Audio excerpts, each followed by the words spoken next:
gelangnya tuh? Ini gelangmu. Ya itu sama sekali nggak pengen mencari siapa yang salah, siapa yang benar, tapi mencari solusi dari permasalahan kalian. Ngomong-ngomong, ini gelang pakai sama kita. Itu juga kamu pakai gelang juga ya. Harusnya bagaimana ini? Peraturannya sekolah gimana? Pakai aksesoris. Sini, aksesorisnya dibuka semuanya. Sudah tahu pas sekolah kita, kelas kita nggak boleh pakai aksesoris, masih pakai. Gua ambil boleh ini. Jangan ditebus lo ya. Nah, ambil lagi yang tadi. Ini sampai putus tadi ini jalan. Gimana ini? Maunya ini. Kita sampai marah gara-gara putus. Emang harganya berapa nih kita? 20. Dia udah nabung sampai harga 20 itu baru dia beli. Pas ditarik sama Iza. Harusnya Iza bagaimana? Mau diganti dengan harga yang sama, model yang sama ini bisa. Jadi beli di mana ini? Toko dekat pondok. Jadi Iza beli tokonya sama. Dan lagi jangan pakai gelang lagi. Udah tahu di sekolah larang pakai aksesoris, masih pakai aksesoris. Ya. Ini gelang ini gua ambil semuanya dan Iza gantiin gelang baru buat para kita. Bisa? Udah, dari kelas sekarang. Ini gampang. Tata, kalau ibu lihat kamu kok pakai sandal lagi. Emang kenapa kok pakai sandal? Luka sebelah mana? Pakai baik-baik aja. Loh, merah kenapa itu? Kenapa kok bisa luka? Gimana ceritanya kok bisa kena kaca? Terus? Gak sengaja apa sengaja? Ibu dulu juga waktu sekolah juga kalau sakit kakinya pakai sandal juga sih. Terus udah kamu obati belum? Itu sejak kapan kamu lukanya? Supaya pakai sandal terus-terusan nanti. Sudah 3 hari. Udah sembuh-sembuh? Kira-kira kapan sembuhnya? 3 hari lagi. Udah kamu kasih betadine? Sudah. Nanti kalau sudah sembuh pakai sepatu lagi ya. Karena memang peraturannya di sekolah ini tidak boleh pakai sandal, tapi pakai sepatu. Yaudah kalau gitu, kalau udah sembuh langsung kamu pakai sepatu dan ke sekolahnya jangan pakai sandal lagi. Bisa? Sudah. Gua kemarin ini gue selalu lihat ini dibuka, gak pakai dasi, bajunya juga dikeluarin. Kamu itu enak ya dikeluarin kayak gitu? Ikut-ikut kenapa kamu? Ikut teman. Emangnya alasannya kamu tuh kenapa kok udah sampai dibuka kayak gitu? Itu teman juga? Iya. Itu teman siapa? Teman kelas.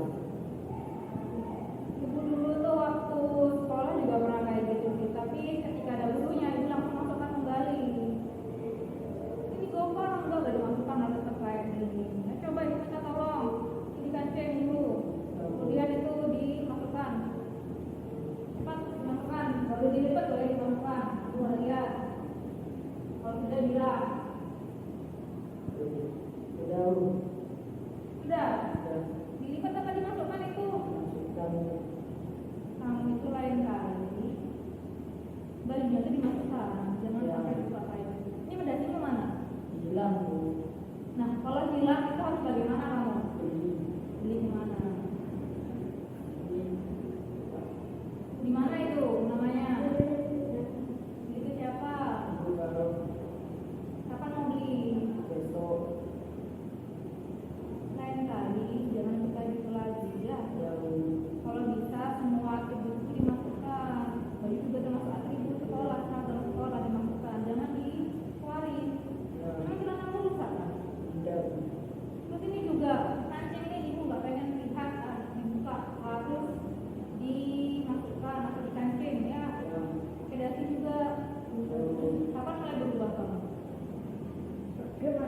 Satu. Kamu kenapa nggak bisa sekarang? Sekarang aja berubahnya. Jangan kemarin lagi. Ya. Kamu ini melanggar kalau tadi itu. Emangnya dari kita kelas itu harus ngapain ya? Harus pakai dasi, seragam juga dimasukkan, topi kalau upacara peci ketika sehari-hari. Bener kan? Ya, Bu. Nah, terus sekarang ibu minta tolong. Kamu tadi udah melanggar peraturan sekolah. Kamu harus ngapain ini? Kita kelas minggu. Mau kita seminggu. Ya. Emang kamu pikirnya hari apa? Hari Senin.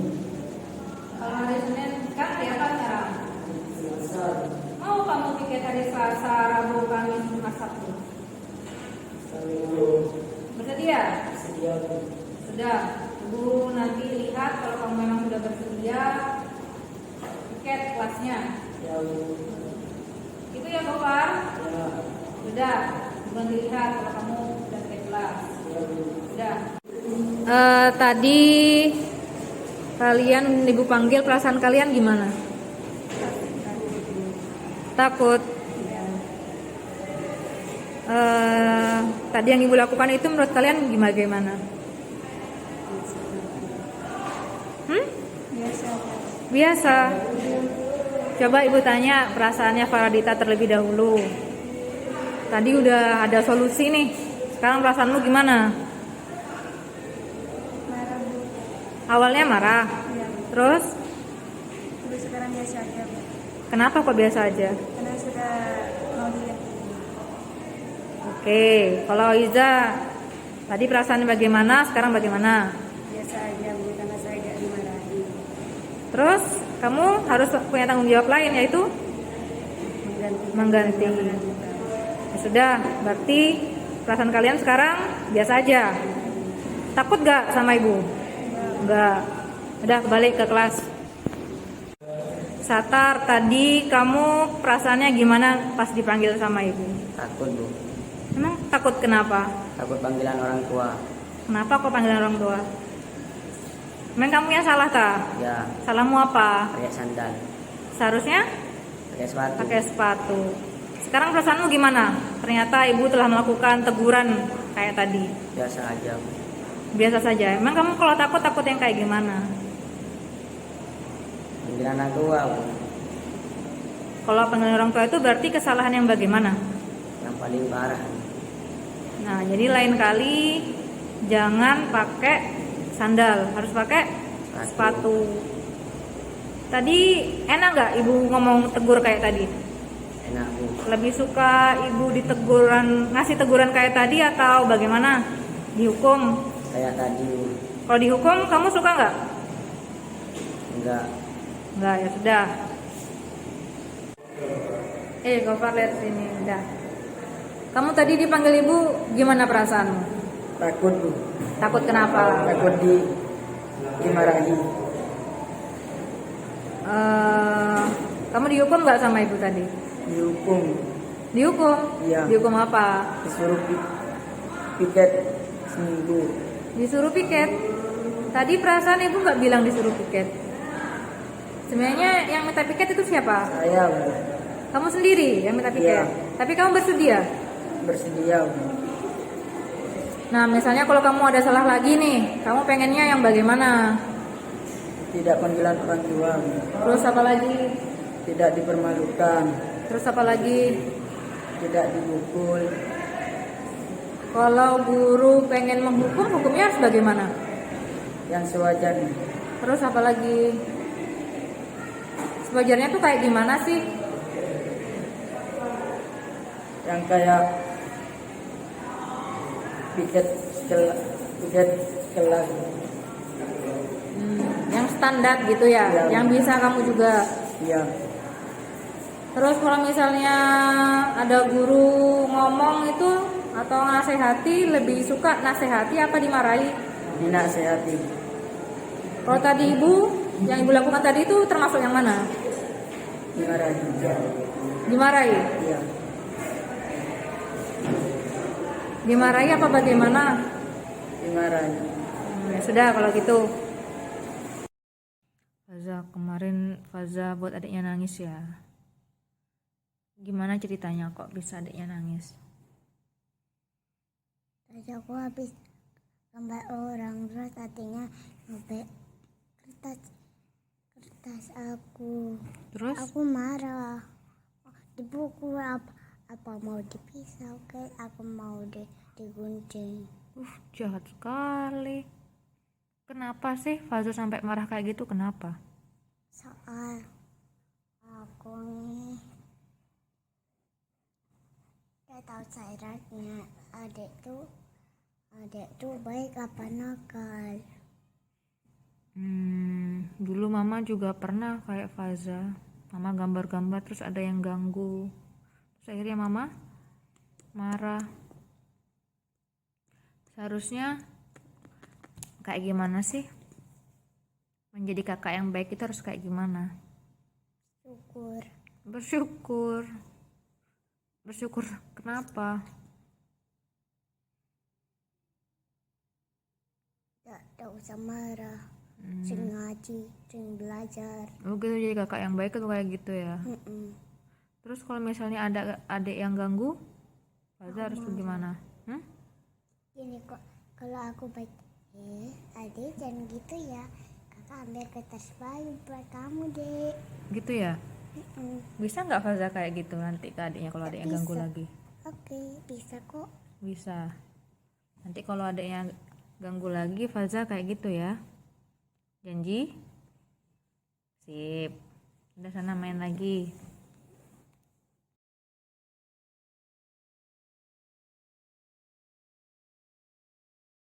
Bapak Ibu, biar tahu Bapak Ibu, jadi dalam program guru penggerak itu ada 5 komponen. Yang pertama calon guru penggerak. Di sini adalah saya. Nanti kalau Ibu nanti diterima di program guru penggerak angkatan 9, semoga menjadi guru penggerak. Jadi ada 2 tahapan Bapak Ibu. Yang pertama administrasi, yang kedua adalah wawancara ataupun ikut teaching. Selain calon guru penggerak disingkat dengan CGP, ada lagi namanya pengajar praktek. Pengajar praktek di sini dari sekolah lain. Kalau saya pengajar prakteknya adalah dari Vespa, dari Mahasiswa Bangkalan, yang akan mendampingi saya dalam karya dan juga dalam pendampingan individu ke sekolah seperti ini. Yang kedua ada instruktur yang membantu calon guru penggerak untuk selalu memahami materi. Ada lagi fasilitator yang mendampingi CGP untuk mengerjakan tugas-tugas yang ada di LMS. Dan terakhir adalah LMS. LMS itu kayak LKS Bapak Ibu, tapi adanya di website, ada di internet seperti itu. Tugasnya adalah nanti kita mengerjakan tugas sesuai dengan due date, sama kayak platform Merdeka Belajar di Bapak Ibu, cuma ada fasilitatornya. Nah, budaya positif adalah salah satu materi di LMS itu sendiri. Ada 3 modul Bapak Ibu, ada 3 bab. Setiap bab itu ada topiknya. Kalau di sini topik terakhir di modul 1 adalah tentang budaya positif di sekolah. Baik, kita mulai.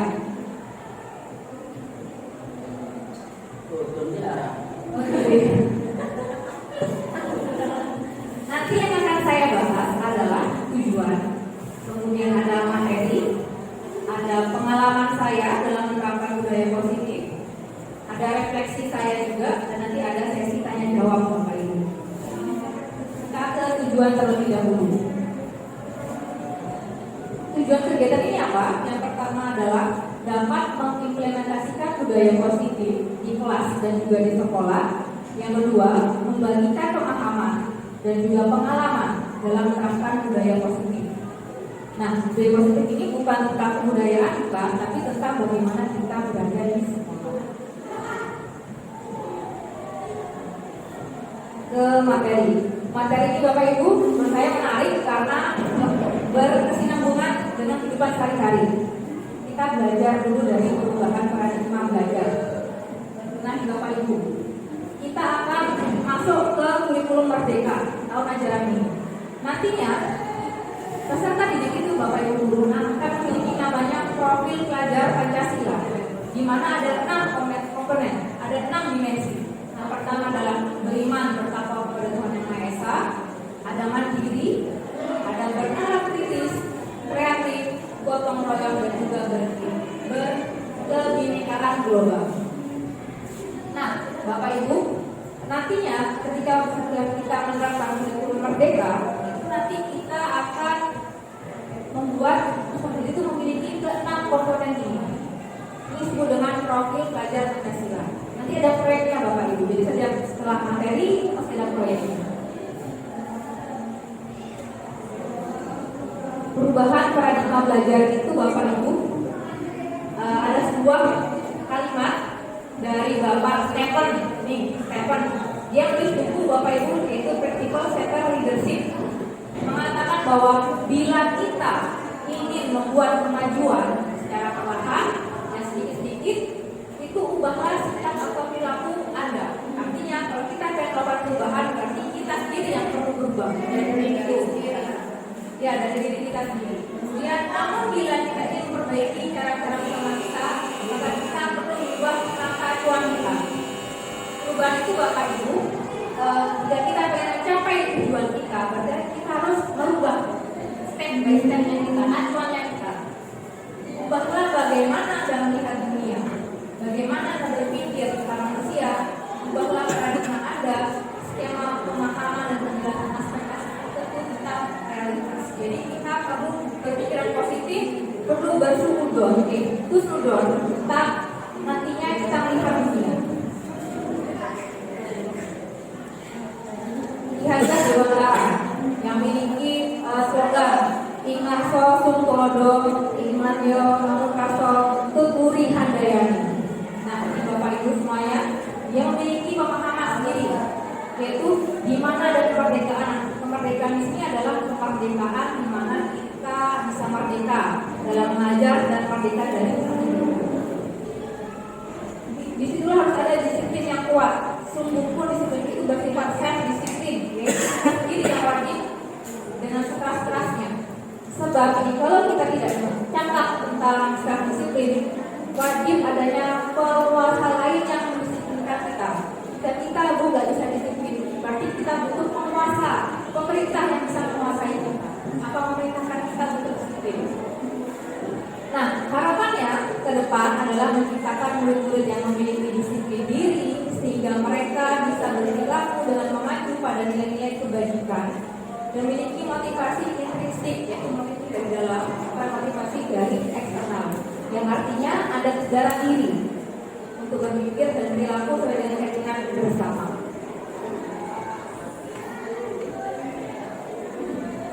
Kalau kita nih Bapak Ibu dengan kata-kata disiplin itu Bapak Ibu semuanya ada kata-kata tata tertib. Kata-kata disiplin lagi ada kata-kata hukuman, teratur, patuh, tidak nyaman. Padahal kata disiplin itu Bapak Ibu berasal dari bahasa Latin yang artinya adalah belajar. Jadi disiplin itu Bapak Ibu bukan hukuman, bukan tata tertib, dan patuh tidak nyaman, tapi belajar.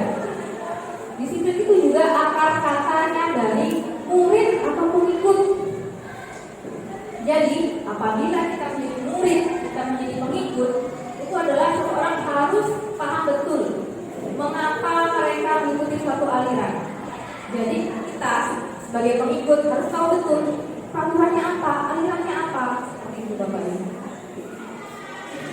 Sehingga motivasi yang terbangun adalah motivasi intrinsik, motivasi dari dalam, bukan ekstrinsik. Artinya apabila Bapak apabila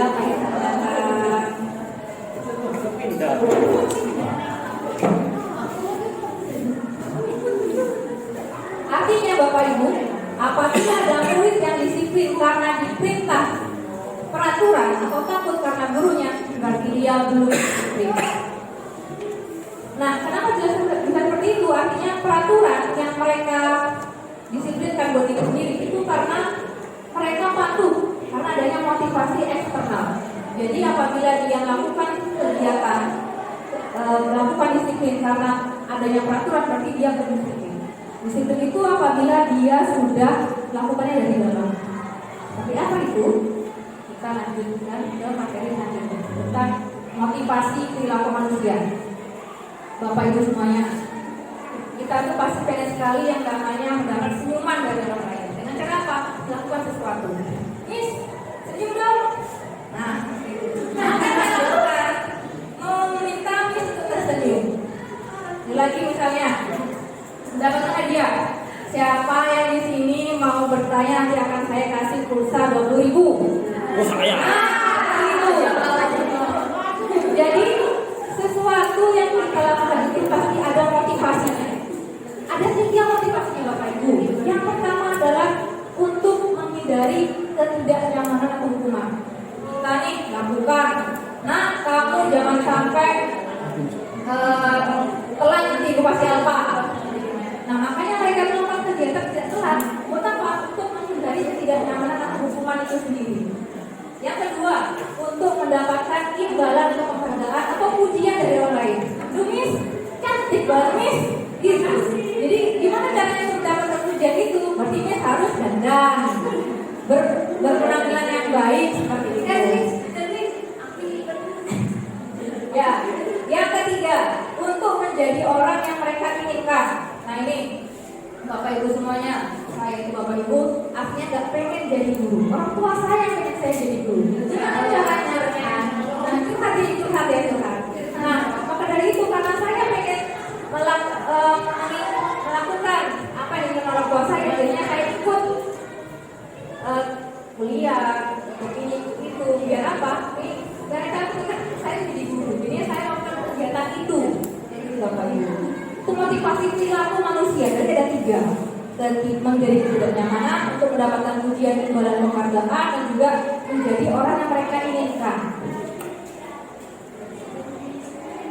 Nah ini Bapak Ibu, kebutuhan dasar. Motivasi seseorang itu Bapak Ibu ada di kebutuhan dasarnya. Apabila kebutuhan dasarnya tidak terpenuhi satu saja, maka dia akan melakukan kegiatan melanggar. Contohnya ini Bapak Ibu, ada 5. Kasih sayang dan rasa diterima. Apa saja sih rasa kasih sayang itu? Seperti rasa diterima, rasa dicintai, berbagi, bekerja sama, takut dimarahi. Contoh, kalau di kelas Bapak Ibu, nah kamu bajunya kalau dikeluarkan terus. Nah, biar anak-anak itu tidak merasa ditakut-takuti, tidak merasa dimarahi. Gimana caranya mereka melakukan itu? Dengan cara memasukkan bajunya ke dalam. Itu adalah salah satu bentuk rasa kasih sayang atau rasa diterima. Lagi Bapak Ibu yang sering dilakukan anak-anak, rasa senang, gembira, humor, tertawa, kemudian tantangan, pembelajaran yang bermakna, kesenangan. Setiap bel istirahat pasti ada anak-anak yang lari-lari, main benteng, lagi ya, main lompat tali. Kenapa mereka suka seperti itu? Mereka mencari kesenangan. Mungkin di pondok tidak bisa seperti itu, makanya mereka mencarinya di sini. Itu Bapak Ibu. Kekuasaan itu seperti seseorang ingin didengar, diakui, dianggap, berprestasi, memimpin, menjadi kompeten. Nah ini ada satu siswa kita, siapa ya kira-kira? Nah seperti itu. Kenapa dia seperti itu? Karena dia tuh pengen memiliki kekuasaan. Kemudian yang keempat, kebebasan, memilih dan membuat pilihan untuk mandiri, mengeksplorasi hal-hal yang baru. Kebebasan siapa kira-kira ya? Siapa ini? Mustafa, Arvin, Yakub, siswa kita Bapak Ibu. Ini lagi terakhir Bapak Ibu, bertahan hidup. Gak punya uang Bapak Ibu, akhirnya ngambil. Sering terjadi di pondok ini Bapak Ibu. Menerima jasa laundry, kenapa gak punya uang? Jadi mereka tuh gak irit, dapat kiriman, akhirnya butuh makan, butuh minum. Akhirnya mereka mulai seperti itu. Ini adalah kebutuhan mereka. Satu saja tidak terpenuhi, mereka akan melakukan organisasi. Ya Bapak Ibu. Nih kita sebagai guru Bapak Ibu punya 5 kontrol. Semuanya pasti kita miliki dalam kehidupan sehari-hari. Apa saja? Yang pertama, kita sebagai penghukum. Hukum itu kayak gimana? Seseorang penghukum bisa menggunakan fisik atau verbal. Nah, kalau telat nanti ayo masuk up. Ayo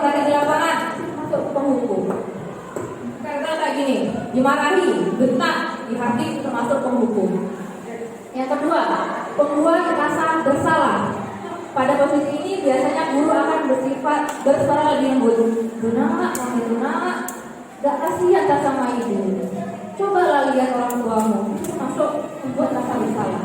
Ada kekecewaan. Itu yang kedua. Yang ketiga, nah, sebagai teman nih, teman, guru pada waktu ini tidak akan menyakiti murid, namun akan tetap berupaya mengontrol murid melalui persuasinya. Pasti banyak guru yang seperti ini, termasuk saya juga. Yang ketiga, sebagai monitor atau pemantau. Monitor itu berarti mengawasi peserta didik kita. Yang kelima, sebagai manajer. Posisi saya di Bapak Ibu, manajer itu adalah mentor, di mana guru berbuat sesuatu bersama dengan murid, mempersilahkan murid bertanggung jawab atas perilakunya dan mendukung agar murid dapat menerima solusi atau permasalahan yang ada. Jadi tadi Bapak Ibu di sini ada 5 posisi kontrol berarti: penghukum, pembuat rasa bersalah, teman, pemantau dan juga manajer. Apa yang Bapak Ibu? Guru itu Bapak Ibu menghardik, kalau dia sebagai guru menghardik, suka marah-marah. Terus saya juga melakukan hal itu, marah-marah. Kemudian menunjuk, kamu itu ya, jangan gini. Nah itu, saya juga seperti itu Bapak Ibu. Lagi menyakiti, dicewer, kita di apa namanya ini, cembel itu menunjuk Bapak Ibu. Menyindir juga. Kemudian nyinyir. kata Bapak Ibu, penghukum dan pembuat rasa bersalah itu termasuk perilaku yang negatif bagi kita dan juga nanti endingnya bagi siswa. Kalau pembuat rasa bersalah itu berceramah menunjukkan kekecewaan yang mendalam. Nah ini ada yang sebagai yang sukses sebagaimana nantinya sebagai teman, pemantau dan juga sebagai manajer. Apa saja sih perilakunya nanti? Nah ini Bapak Ibu, kalau yang sebagai teman, kita sebagai guru itu nanti membuat kelas-kelas untuk guru kita. Kayak gimana? Kayak gini Bapak Ibu. Kata-katanya yang sering digunakan Bapak Ibu. Kalau yang tadi mendukung, kalau kamu tidak melakukannya nanti buangkan. Kalau kamu nggak masuk, nah itu. Gak usah belajar olahraga. Kalau nggak pakai baju olahraga, nah, kayak gitu Bapak Ibu. Itu penghukum. Dan lagi Bapak Ibu, kalau dia sebagai pembuat rasa bersalah, kamu sudah mengecewakan Bapak, kamu sudah mengecewakan Ibu, gimana kamu itu, nah kayak gitu terus. Nah itu membuat kekecewaan, kata-kata seperti itu. Nah ini kalau teman Bapak Ibu lakukan untuk Ibu, akhirnya kita tolong Ibu nak bersihkan karena gak ada tiket, bersihkan dari tiket. Nah kayak gitu, termasuk teman. Ya sudah, nanti Bapak Ibu bantu bereskan. Nah ini termasuk posisinya adalah sebagai teman. Nah lagi kalau yang sebagai pemantau, apa peraturannya itu apa, kemudian apa konsekuensinya, apa sanksinya, apa yang telah kami lakukan, apa yang terjadi sekarang sebagai pemantau. Nah yang sebagai manajer ini Bapak Ibu, apa yang kita yakini nak, apa yang meyakini hal tersebut. Kalau kamu meyakininya, kamu perbaiki, maupun kamu memperbaikinya. Kalau kamu memperbaikinya, jadi kira-kira hal tersebut akan menggambarkan apa tentang dirimu. Itu kata-kata yang akan sering dilakukan. Nih hasilnya Bapak Ibu, kalau membentak, kemudian pendendam, jadi anak-anak yang selalu dikasih hukuman Bapak Ibu akan selalu merasa dendam. Ibu, saya pernah Bapak Ibu melihat ada anak yang bilang gini, kau gimana Bapak Ibu? Pas kata dari motor, apa deh Bapak Ibu yang gini? Awas nanti ya kalau saya jadi guru terus anaknya pano, jadi siswa gunting juga, itu dendam Bapak Ibu. Kenapa? Ini sebagai pemukul. Oh, banyak Pak Joko itu juga salah satu bentuk dari pemukul. Kemudian kalau hasil dari anak-anak yang selalu kita kasih membuat rasa bersalah, anak-anak itu selalu sembunyi-sembunyi Bapak Ibu dan selalu berbohong. Jadi mereka itu keluar melakukan kesalahan tapi secara sembunyi-sembunyi. Itu. Kemudian kalau jadi teman nanti supaya bagaimana? Kita gantungan mereka, selalu tergantung pada kita. Kemudian kalau yang merasa sebagai pemantau atau monitor, yaitu menyesuaikan diri dengan dia lagi. Jadi kalau ada dewasa ya mereka sopan ke guru, tapi kalau pada guru ya dia berlaku seperti biasa. Kalau sebagai manajer gimana? Akan menguatkan karakter dan juga wataknya dia. Nih, murid yang sering berkata, endingnya kalau sering dihukum, males kah? Gak peduli kah? Itu. Jadi memang anak-anak yang sering dapat hukuman itu nanti pegel. Lama-lama ini kata-kata, saya gak peduli. Kalau kenapa? Gak apa-apa dihukum. Kayak gitu Bapak Ibu. Kemudian kalau yang dibuat bersalah, tempat saya tuh saya gak akan mengulangi lagi kata-katanya yang dilakukan oleh akhir ya. Oh Alvin. Lagi. Loh Bu, saya kira Bapak Ibu teman saya. Kan kita CS Bu. Kan kita teman dia. Terus ini kata-kata yang dilakukan oleh anak saya itu udah kita teman. Lagi Bapak Ibu, kalau yang sebagai monitor, saya akan dapat berapa bintang Bu kalau melakukan hal ini. Nanti saya dapat nilai berapa Bu kalau saya melakukan ini. Seperti itu Bapak Ibu. Tadi. Bagaimana caranya agar ini yang terakhir sebagai manajer? Bagaimana caranya agar saya bisa perbaikinya Bu? Saya akan perbaiki masa dengan cara apa ya Bu? Seperti itu. Dampaknya Bapak Ibu bagi murid ini kan kata-katanya Bapak Ibu dampaknya. Kalau anak SD dikena hukuman, pertama dia itu akan mengulangi kesalahan yang sama. Tapi tetap nggak bisa berubah. Kenapa? Karena cuma lebih kesannya itu berperilaku berulang-ulang kali dan akan berlaku jadi agresif. Ini saya lihat di Indra Bapak Ibu. Dia kesel ke saya gara-gara masalah uang itu Bapak Ibu kesel ke saya. Akhirnya apa? Dia tahu itu ke saya. Kemudian kalau yang memberi rasa bersalah, rendah diri, merasa gagal tidak berharga. Jadi kalau kita saling kelewat terus karena itu dapat menyebabkan anak itu nggak percaya diri, gagal, down.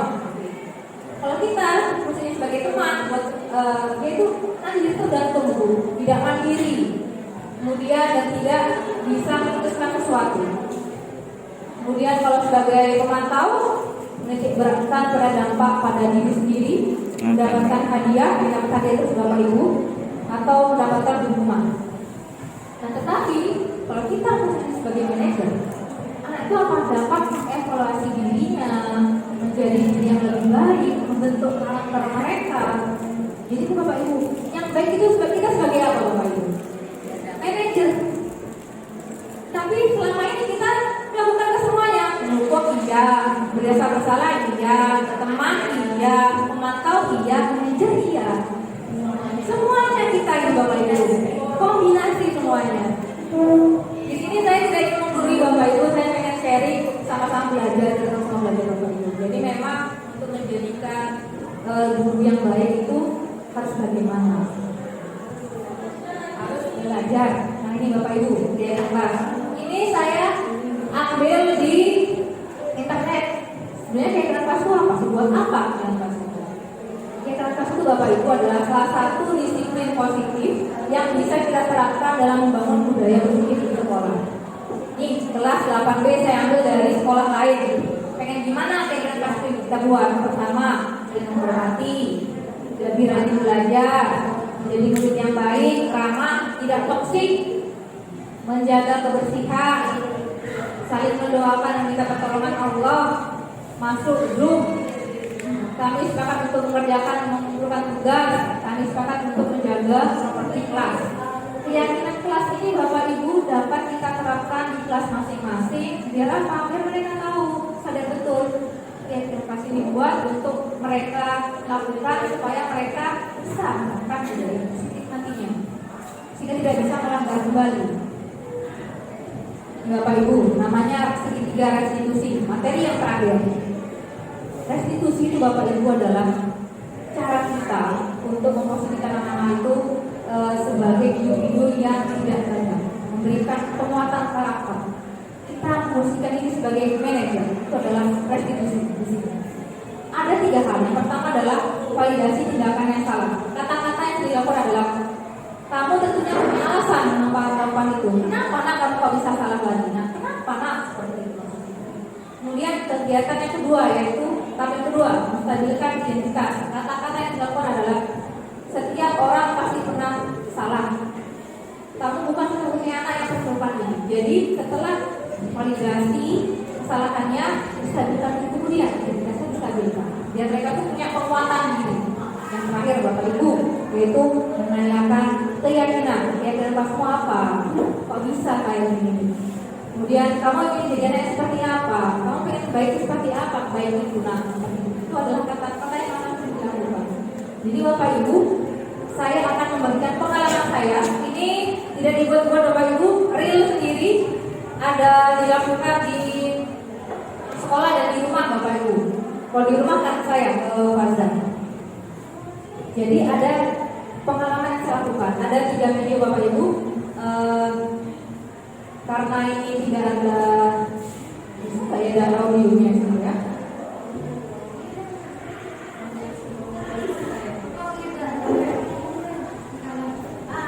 Alhamdulillah ada suaranya. Bentar ya Bapak Ibu.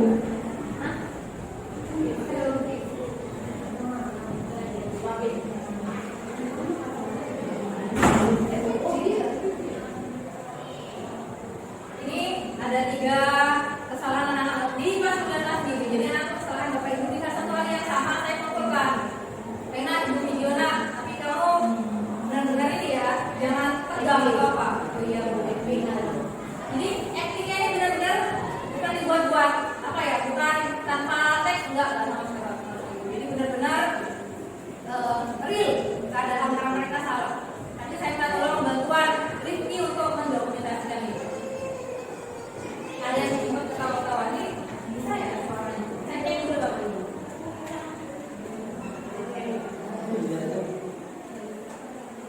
Ya.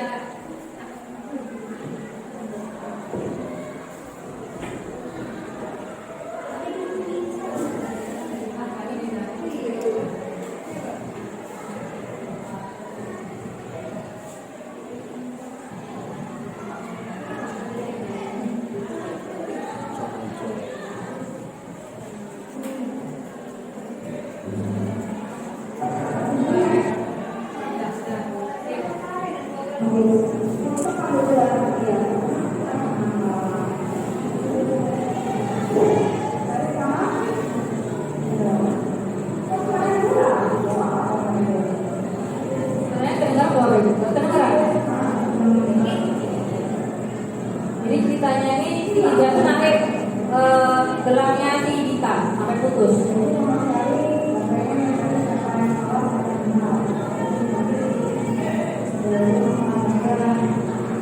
Sekarang lagi validasi kesalahan.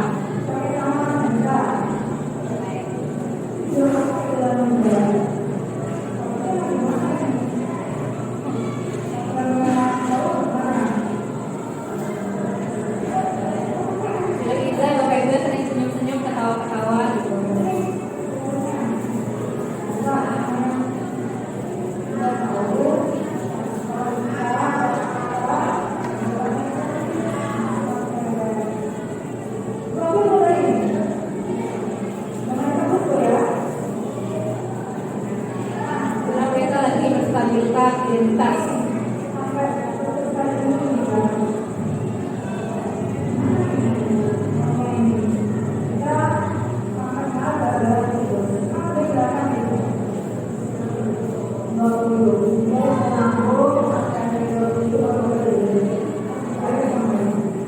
Endingnya adalah kita akan ganti gelangnya si kita. Ini adalah kegiatan eksekusi yang model yang sama dengan model yang sama. Berarti kita sudah mulai bertanggung jawab. Penguatan karakternya di situ. Jadi kita bertanggung jawab dan kedua orang ini akhirnya saya ambil gelangnya supaya mereka tidak kembali lagi. Ternyata bisa tetap aja Bapak Ibu. Mereka pakai juga gelang. Jadi dia kan pertambulan lebih tepatnya lagi pakai gelang lagi.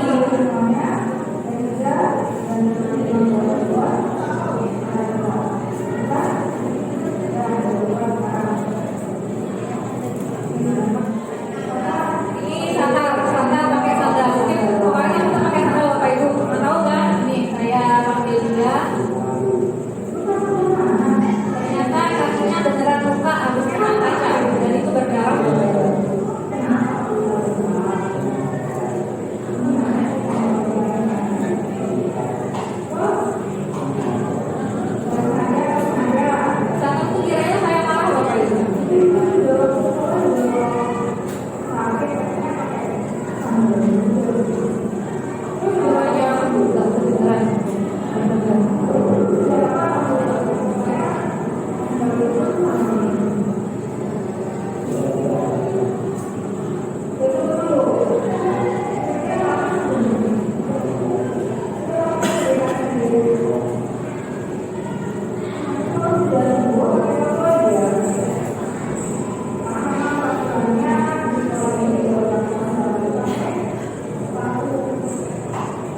Gopar, Bapak Ibu, Gopar ini udah nggak pakai dasi, terus seragamnya dikeluarkan, saya panggil, ternyata mereka ikut-ikutan teman katanya. Ini suaranya datang beneran Bapak Ibu. Biasanya kan Gopar kan nggak seperti Bapak Ibu manut, ya pakai band ya seperti ini, berbeda dari yang lain.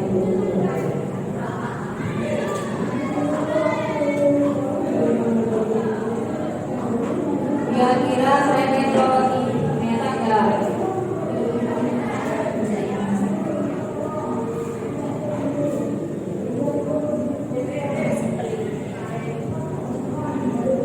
Sekarang Bapak lagi masukin bajunya Bapak. Jadi tidak dia katanya dia begini.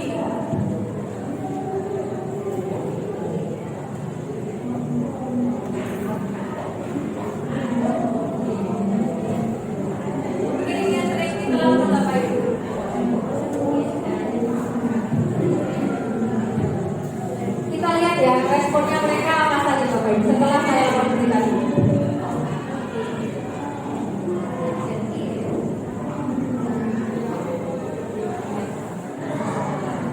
Selanjutnya kita hadapi di kehidupan sehari-hari ini, Bapak Ibu.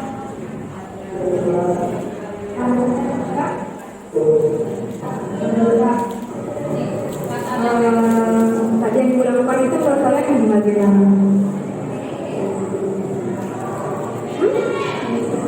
Biasa.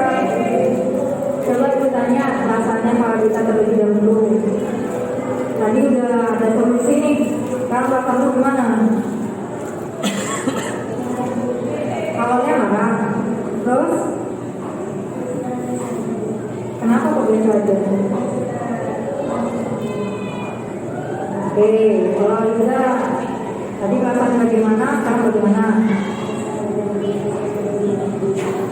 Terus kamu harus selesai tanggung jawab lagi itu. Sudah, berarti Saya kasih jarak aja Bapak Ibu saja nanti. takut jangan yang lagi. Dan tadi ada rasa takut. Bisa Apa Bapak Ibu. tadi kamu perasaannya gimana pas dipanggil sama ibu? Takut kenapa? Kenapa aku panggil orang Takut tua? panggilan orang tua tadi. Memangnya salah kah? Salahmu apa? Seharusnya pakai sepatu. Sekarang perasaanmu gimana? Ternyata ibu telah melakukan teguran kayak tadi. Biasa saja. Makanya kalau Bapak Ibu tidak ada rasa, tidak ada rasa ketakutan sama sekali. Kalau dalam itu berarti kesalahannya bagaimana?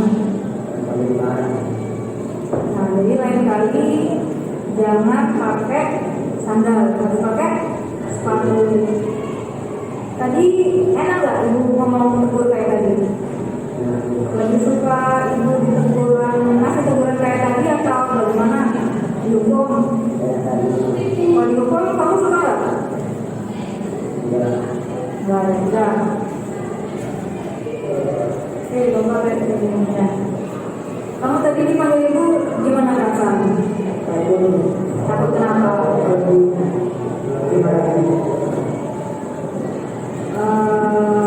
Kamu dihukum nggak sama ibu tadi?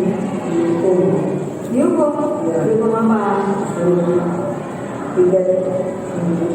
Disuruh piket. Tadi kamu ibu nggak bilang disuruh piket. Sebenarnya yang piket itu siapa? Kamu sendiri yang bilang piket. Tapi kamu masuk ya? Nah, misalnya kalau kamu ada salah lagi nih, kamu pengennya yang bagaimana? Terus apa lagi? Terus apa lagi? Kalau guru pengen menghukum, hukumnya bagaimana? Terus apa lagi? Wajarnya itu kayak gimana sih?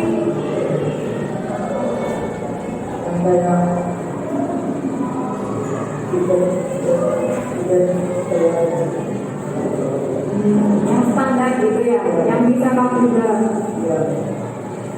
Terus kalau misalnya ada guru ngomong itu atau nasihati, lebih suka nasihati atau dimarahi? Kalau tadi ibu, yang ibu lakukan tadi itu termasuk yang mana? Dimarahi.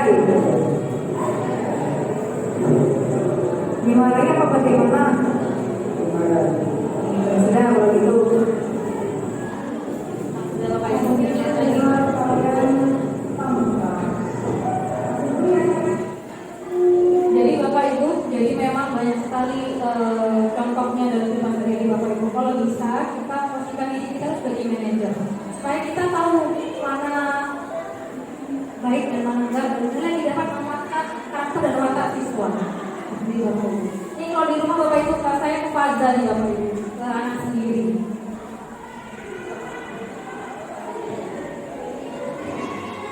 Malam Bapak Ibu. Ceritanya dia itu mendorong adiknya Bapak Ibu.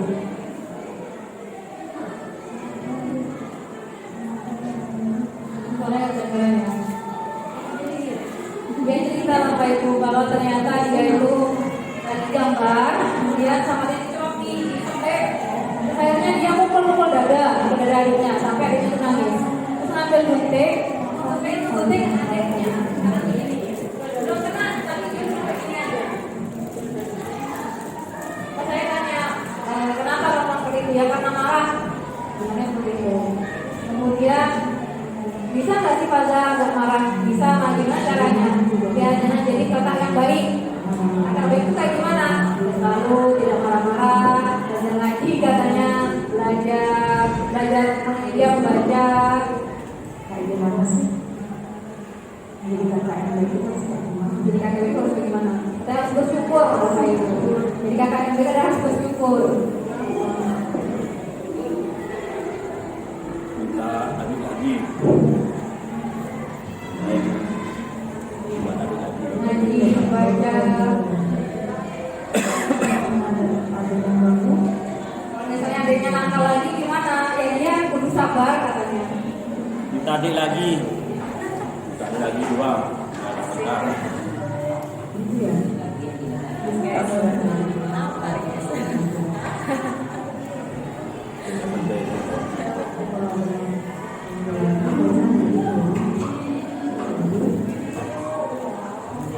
Jadi yang menentukan menyelesaikan masalah itu siapa? Anaknya sendiri Bapak Ibu.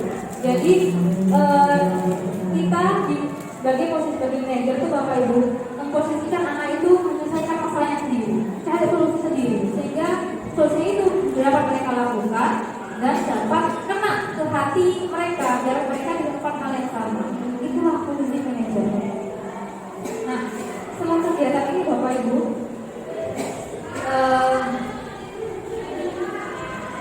yang terakhir adalah refleksi dari saya. Yang pertama, sebelum saya menangkap budaya positif di Bapak Ibu, saya itu adalah sebagai seorang penghukum, sebagai budaya bersalah itu selalu saya lakukan kepada anak. Kemudian saya juga merasa bersalah jika sampai menyakiti mereka. Saya melihat Bapak Ibu, anak-anak itu Bapak Ibu saya suruh lari, akhirnya mereka pucat mukanya. Sendiri saya merasa bersalah, gak tega. Kemudian anak saya mengulangi hal yang sama dan selalu bersembunyi seperti itu Bapak Ibu. Kemudian setelah saya menemukan budaya positif, ternyata saya bisa mengontrol emosi ke anak-anak, ke anak saya sendiri, kemudian ke siswa-siswi saya dapat mengontrol emosi sendiri. Sudah mulai kemarin Bapak Ibu, marah-marah sekarang saya kurangi sejak 1 bulan ini Bapak Ibu. Kemudian saya merasa senang. Saya juga bangga, termotivasi karena dapat membantu anak itu bangkit dari kesalahannya, sehingga mereka itu dapat mencari atau mendapatkan solusi atas dari permasalahan mereka sendiri. Jadi mereka yang punya masalah itu apa? Kita dapat menemukan gagasannya, idenya mereka, pendapatnya mereka, membantu anak menyelesaikan permasalahannya. Ini Bapak Ibu, rencana tidak lanjut saya seterusnya, insya Allah semoga saya tetap konsisten, yaitu dapat mengimplementasikan budaya positif sekolah bersama warga sekolah, bersama bapak ibu guru, bersama murid kita, kepala sekolah, semua kita dapat melakukan budaya positif. Begitu Bapak Ibu yang saya lakukan di sekolah ini. Nah, setelah sampai sini selesai Bapak Ibu, ada tanya jawab sampai bertanya Bapak Ibu. Yuk, ada sesi tanya jawab ya, silakan Bapak. Sampai jam berapa Bu? Sebentar lagi selesai. Lapar lah. Jam berapa? Lanjut. Oke, ada pertanyaan mungkin Miss, mau bertanya Miss? Oke. Budaya positif di sekolah itu pasti ada hambatan paling besar apa yang ditemukan mereka? Ya, baik. Hambatan paling besar adalah mengontrol emosi saya Bapak Ibu. Mungkin Bapak Ibu tahu, sebenarnya saya orang suka marah-marah Bapak Ibu. Hambatan gimana caranya saya tidak nyelotong? Gimana rasanya saya tidak mengeluarkan tahu anak, malas anak itu yang buat saya masih menjadi pelajaran bagi saya. Jangan kan di sekolah Bapak Ibu, di rumah juga. Kemarin saya sempat cerita Bapak Ibu, saya tuh pernah mukul kepalanya pasang pakai gayung sampai gayungnya tuh pecah. Sampai saya itu pegel. Itu Bapak Ibu. Yang perlu saya kontrol, kontrol emosi. Itu kan contohnya bagi saya seperti itu. Kekerasan rumah tangga. Nah, ketika saya sebagai manajer, saya harus mengulangi rasa itu, Miss. Jadi selama bisa berlaku Miss, soalnya Mama sekarang baik ya. Mama sekarang kok tumben. Biasanya Mama tiap hari marah-marah. Kalau sekarang kok jarang marah-marah, kan sampai bilang begitu ke saya. Itu bahasanya. Jadi mengontrol emosi.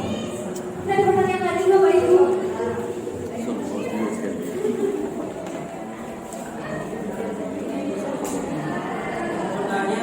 Ayo, saya ditanya jawab. Jika bahasa Indur biar hancur jauh berang.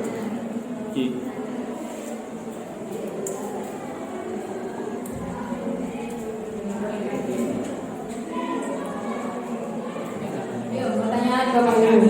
Mau tanya Bu. Tidak apa-apa. Kita curhat boleh ya Bapak Ibu.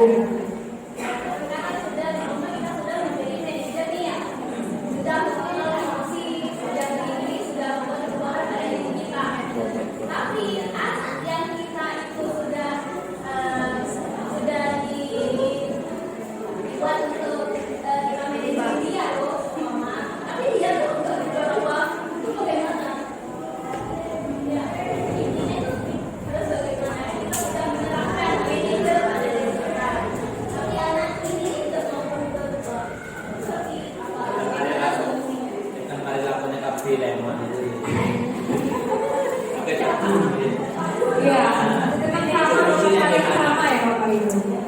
Nah, apabila anak-anak melakukan hal yang sama, berarti kita kembali ke sini Bapak Ibu.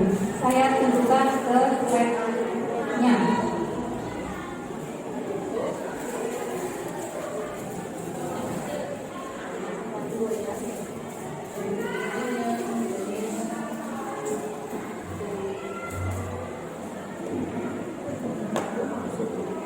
Ini Bapak Ibu, masih belum keluar.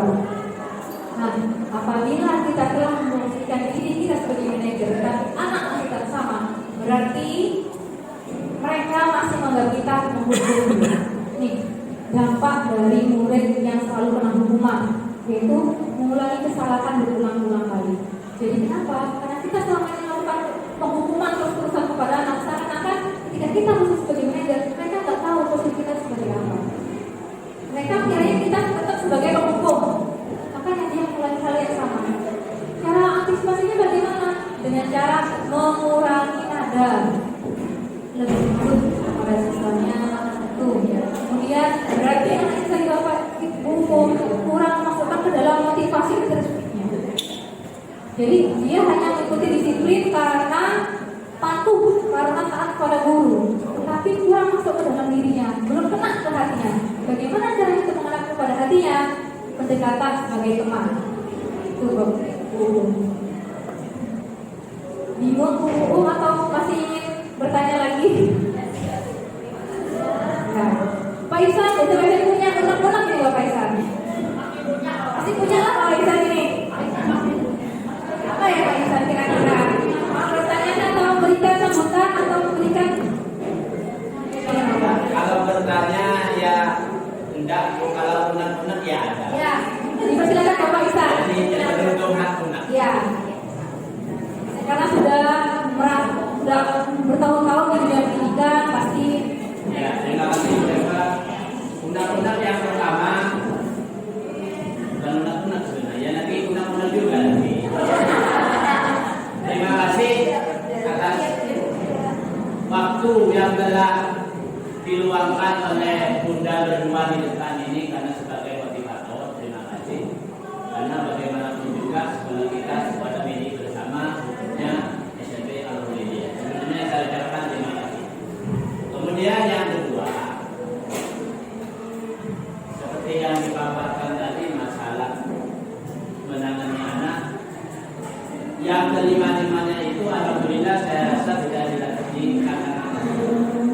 Tapi jadi tergantung pada diri kita pribadi. Ya, khususnya di SMP atau di SMP yang kita bekerja sehari-hari ini, dari apa yang telah dikatakan kelima-limanya ini cenderung tidak maksimal. Ya mudah-mudahan nanti dengan adanya ini sudah beranjak maksimal nanti. Nah, di antaranya adalah kalau kita melihat dari kelima-limanya seperti yang dikatakan oleh mereka itu cenderung kita laksanakan tiap hari. Namun hasilnya juga tidak maksimal. Nah, alangkah baiknya, ya, saran kami, undang-undang kami, mari kita kembali ke masalah individu. Sebagai guru, sebagai pendidik, utamanya bagaimana anak ini kok cenderung selalu melanggar aturan, selalu melanggar karakternya. Padahal kita sudah melaksanakan kelima-limanya. Bagaimana nanti ke depan, ya setelah kita tahu, setelah kita diberi motivasi hari ini dan juga selanjutnya, mari kita bermuasabah, berintrospeksi diri. Jadi sehingga yang kelima-lima nanti yang 1, 2 insya bisa dihindari. Alangkah baiknya dimulai dari yang 3 sampai 5. Nah, yang terbaik adalah yang dari nomor 3. Kalau kita memperlakukan anak baik itu bersalah atau tidak, karena cenderung kita itu yang diopini hanya yang bersalah. Sedangkan yang positif aja, yang positif yang mengenai nilai tambah itu kadang-kadang kita diabaikan, mengabaikan. Alangkah baiknya baik yang bersalah atau yang mempunyai undang-undang dasar Indonesia ataupun yang berprestasi atau yang lebih mari kita pelajari. Utamanya di tingkat yang ketiga, kita sebagai guru mengaplikasikan teman, khususnya saya tekankan di KBM. Nah, kalau KBM kita dari kadang-kadang kita itu banyak mencek kopi anak. Nah, bagaimana sekarang kita ubah? Kita itu bukan hanya di depan, tapi nanti berbaur. Satu bangku dengan anak, kesulitan anak. Kadang-kadang kita jujur aja ya, di kelas 9 maksimal itu pada depan. Paling yang punya tanggung jawab untuk mengerjakan apa yang kita lihat itu maksimal 5 atau 6 anak, itu yang putri. Kadang-kadang putra mengabaikan. Mari kita ubah strategi kita, masuklah ke dalam, jadilah teman kita. Apa yang menjadi undang-undang, apa yang menjadi kesulitan anak, itu supaya bisa berada. Nah, yang terakhir bukan undang-undang dulu, tapi untuk kembali lagu mereka. Maaf sebelumnya penyampaiannya sudah bagus, tapi apa namanya intonasi tolong dikurangi kecepatannya. Ya, Insya Allah. Ya maaf ya, ini demi dikurangi kecepatannya sehingga perlu juga penekanan kata-kata mana sehingga audiens ini bisa lebih fokus, lebih bisa lebih. Terima kasih. Namun sebetulnya saya apresiasi, mudah-mudahan nanti ada beberapa lagi di sekolah. Karena di sekolah sebelumnya sudah ada, insya Allah besok seperti beberapa ini. Besok Pak Hasan ya. Alhamdulillah ini sudah berubah, ini sudah positif, tidak positif. Mudah-mudahan nanti sekali lagi ada beberapa lagi seperti yang kita lihat. Terima kasih Bu. Terima kasih Bapak. Mungkin ada pertanyaan atau memberikan teman wakil kepala sekolah? Oh pasti ada. Sudah.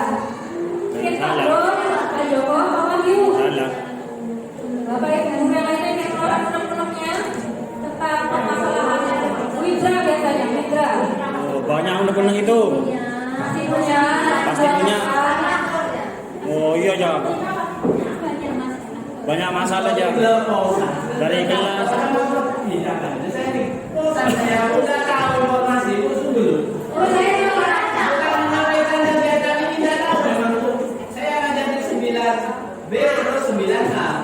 Turun, loh, semua ini. Ada di 9B mana? Loh, hanya orang ke sini. Ya maaf, bukan mengabaikan, maaf ya. Jawab Pak, memang dadakan Pak, dadakan. Weeknya baru kemarin Pak. Ya. Witra mungkin ada undang-undang yang pengen dikeluarkan unek-unek Win. Ngayung.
Ya, saya merasakan hal yang sama, terutama ke Mustafa, ke Arvin, ya Bapak Ibu. Nah, bagaimana ya reaksinya kita? Kita sudah manggilin orang tua sudah, kita mendidik mereka sudah, kita memutuskan sebagai manajer sudah, teman sudah, pemantau juga sudah. Akhirnya apa Bapak Ibu, anak-anak itu melakukan yang sama. Berarti ini kembali lagi ke kembali kita lagi, kita fokus. Akhirnya untuk mendisiplinkan mereka di sekolah kesenangan ya, kesenangan paling besar. Jadi memang kembali lagi ke siswanya. Berarti kekuatan karakternya itu kurang bermakna. Jadi apa yang telah mereka alami dan yang kita berikan kurang bermakna bagi siswa, sehingga terus diulang-ulang terus. Mungkin perlu kita doakan Bu, dan kita juga berdoa untuk kita, semoga kita tetap menjadi guru yang baik siswa. Begitu ya Bapak Ibu, mungkin sampai sini saja tentang budaya positif. Saya akhiri, kita kembali ke kegiatan seperti biasanya mengajar, karena sudah 1-2 jam kita dari jam 8 jam 10. Ada terakhir Bu dari saya sama Ibu. Mengenai GP ini, ya alhamdulillah yang sudah 2 mudah-mudahan yang lain ikut. Yang perlu saya sampaikan, mohon maaf sebelumnya, saya berdoa mudah-mudahan ibu yang di sini, khususnya yang berdua ini masih diberi kesehatan oleh Allah. Jangan angkat menyerah, meskipun dari Mas Nadiem banyak tugas. Kemudian melihat umur yang ada, maka sebetulnya beliau bukan itu sebagai hambatan atau apa, karena teman kita maka khususnya seperti satu yang kemarin sudah dipakai oleh Allah pas BT sendiri ya, mudah-mudahan itu karena sudah sampai waktunya di situ. Tapi bagi Bu Eva dan Ibu ini saya berdoa mudah-mudahan masih diberi kesempatan. Oh ya, aku ya tahu. Yang mudah-mudahan diberi kekuatan sampai nantinya benar-benar menjadi GP yang terbaik. Terima kasih dari saya. Assalamualaikum warahmatullahi wabarakatuh. Sudah, Bapak Ibu, terima kasih atas waktu dan juga kehadirannya. Monggo dibawa kembali. Ada janji Bapak Ibu kalau kurang bisa ambil, ya. Saya silakan untuk meninggalkan ruangan ini. Terima kasih. Saya akhiri. Wassalamualaikum warahmatullahi wabarakatuh.